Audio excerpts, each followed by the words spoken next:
Hello viewers, আসসালামু আলাইকুম। আমার একটি পার্সেল চলে এসেছে আজকে। আর এটা আমার ফার্স্ট একটি ব্লগও বলতে পারেন বা ভিডিও বলতে পারেন। আমার নতুন একটি চ্যানেল, রান্না বিষয়ক একটি চ্যানেল রিলেটেড। তো তার জন্য আমি কিছু প্রোডাক্ট অর্ডার করেছি। এখানে মূলত মাটির কিছু প্রোডাক্ট আছে যেগুলো আমার রান্নার জন্য ব্যবহার করব। সো আমি আপনাদের এখন এখানে কি আছে এবং কি অর্ডার করেছি সেটা একে একে দেখানোর চেষ্টা করব। আই হোপ আপনারা আমার পুরো ভিডিওটা দেখবেন এবং আমাকে সাপোর্ট করার চেষ্টা করবেন। তো দেখা যাক, প্রথমেই আমার পার্সেলে কি আছে।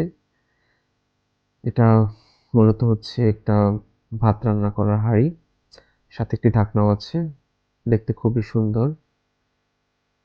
এটাতে 3 থেকে 4 জনের ভাত রান্না করা যাবে। এটাতে আমি ভাত রান্না করব। রেসিপি তো আপনাদের অবশ্যই দেখাবো, কিন্তু তার সাথে তো অবশ্যই ভাত লাগবে।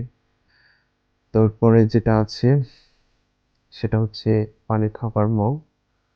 আমি মূলত 2টি মগ অর্ডার করেছি, সেম ডিজাইনের 2টি মগ অর্ডার করেছি।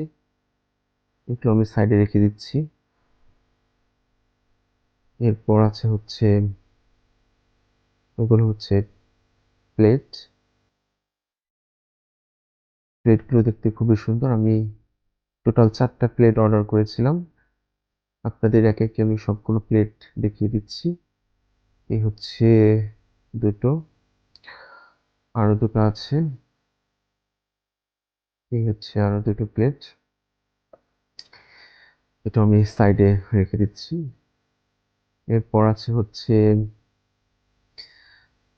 ছোট ছোট কয়েকটা বাটি অর্ডার করেছিলাম। এটা একটু ছোট বাটি, যেটাতে আমি বিভিন্ন বাটা মসলা রাখতে পারবো। আদা, রসুন, জিরা, এই বাটা মসলাগুলো রাখার জন্য আমি এই বলগুলো নিয়েছি। এরপরে আছে হচ্ছে একটু বড় সাইজের বাটি।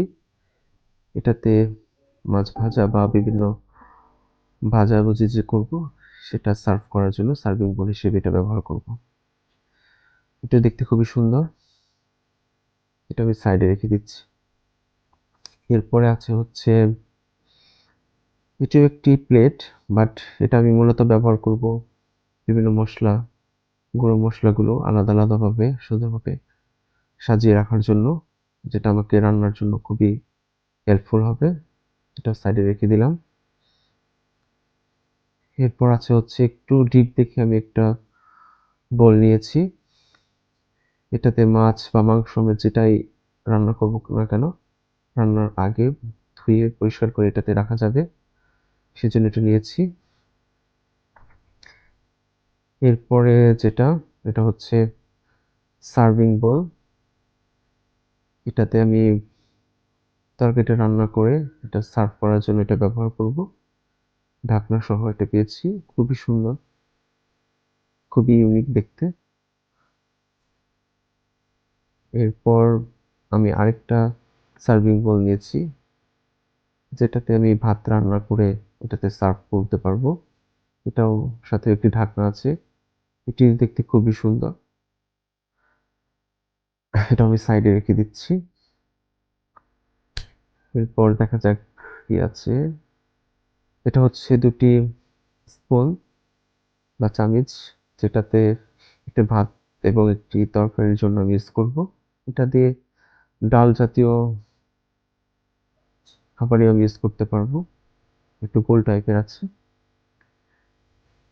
এরপর আছে হচ্ছে কান কড়াই, যেটাকে আমরা ফ্রাই প্যান বলি, আমাদের টাঙ্গাইলের ভাষায় এটাকে কান কড়াই বলে। এটাতে মাছ ভাজা বা সবজি ভাজির জন্য এটা আমি ব্যবহার করতে পারবো। এরপর যেটা আছে সেটা হচ্ছে আমার বহুল কাঙ্ক্ষিত বোল, যেটাতে আমি হাঁড়ি, সরি ভুল বলছি, এটা হাঁড়ি। এটাতে আমি আমার যত ধরনের রেসিপি করার চেষ্টা করব, মাছ বা মাংস যে কোনো ধরনের রেসিপি হোক না কেন, এটাতে আমি সেটা প্রিপেয়ার করার চেষ্টা করব এবং আপনাদের সহজভাবে দেখানোর চেষ্টা করব। এটা আমি সাইডে রেখে দিচ্ছি। এরপর আমি যেটা নিয়েছি সেটাকে মূলত সিকা বলে আমাদের টাঙ্গাইলের আঞ্চলিক ভাষায়। এটা জাস্ট আমি একটা রান্নাঘর করার চেষ্টা করব, সেই রান্নাঘরে ডেকোরেশনের জন্য এটা ইউজ করব। এই তো, এইগুলোই ছিল আজকের মতন, আর তেমন কিছু নেই। আপনারা সবাই আমার জন্য দোয়া করবেন, সবাই ভালো থাকবেন, আমি যেন আপনাদের ভালো কিছু উপহার দিতে পারি। আসসালামু আলাইকুম।